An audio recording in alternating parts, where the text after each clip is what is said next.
خطے میں امن کے لیے ایران کردار ادا کرنا چاہے تو خیر مقدم کریں گے۔ وزیر اعظم شہباز شریف کا کہنا ہے کہ خطے میں امن و امان کے لیے ایران کردار ادا کرنا چاہے تو اس کا خیر مقدم کریں گے۔ شہباز شریف کی ایرانی صدر مسعود پزشکیان سے فون پر گفتگو ہوئی، جس میں انہوں نے بندر عباس کی رپورٹ پر ہونے والے دھماکے میں قیمتی جانوں کے ضیاع پر افسوس کا اظہار کیا۔ اس موقع پر وزیر اعظم نے ایرانی صدر کو بتایا کہ پاکستان کا پہلگام حملے سے کوئی تعلق نہیں، پانی کو ہتھیار کے طور پر استعمال کرنا ناقابل قبول ہے، پاکستان اپنے حق کا دفاع کرے گا۔ واضح رہے کہ اس سے پہلے ایرانی وزیر خارجہ نے پاک بھارت کشیدگی میں کمی کے لیے ثالثی کی پیشکش کرتے ہوئے کہا تھا کہ دونوں ممالک موجودہ صورتحال میں تحمل سے کام لیں، مشکل وقت میں پاکستان اور بھارت کے درمیان افہام و تفہیم کے لیے ہر ممکن کوشش کرنے کو تیار ہیں۔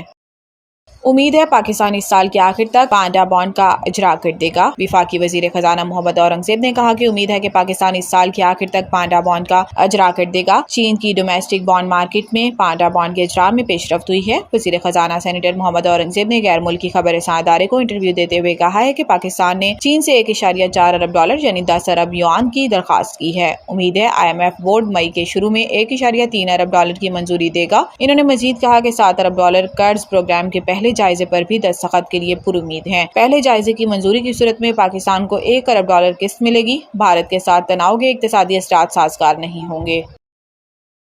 پہلگام واقعہ سلامتی کونسل میں پاکستان کی سفارتکاری کام کر گئی، بھارت ناکام۔ پہلگام واقعے سے متعلق پاکستان کی اقوام متحدہ کی سلامتی کونسل میں سفارتکاری کام کر گئی ہے، بھارت ہاتھ ملتا رہ گیا، بھارت کی پاکستان کے خواہش پوری نہ ہو سکی۔ سلامتی کونسل کے بیان میں بھارت کی جگہ صرف تمام متعلقہ حکام کے الفاظ استعمال کر گئے ہیں۔ سلامتی کونسل میں بیان امریکہ نے تجویز کیا تھا، متفقہ بیان منظور نہیں ہو سکا۔ پاکستان نے سفارتی کوششوں سے متنازع الفاظ شامل نہیں ہونے دیے۔ پاکستان نے لفظ جموں کشمیر بھی بیان میں شامل کرایا۔ بھارت چاہتا تھا کہ لفظ پہلگام شامل ہو تاکہ یہ تاثر ہو کہ مقبوضہ کشمیر کو بھارت ہڑپ کر چکا ہے۔ پہلگام لفظ شامل کرنے سے ناکامی کے ساتھ بھارت فوری اظہار مذمت بھی نہیں کرا سکا۔ پہلگام میں حملہ 22 اپریل کو ہوا تھا، جبکہ مذمتی بیان 4 دن بعد 26 اپریل کو جاری ہوا۔ UN اہلکار کا کہنا تھا کہ اقوام متحدہ کو خطے کی صورتحال پر اظہار تشویش ہے، بھارت اور پاکستان صورتحال کو مزید خراب ہونے سے بچانے کے لیے تحمل کا مظاہرہ کریں۔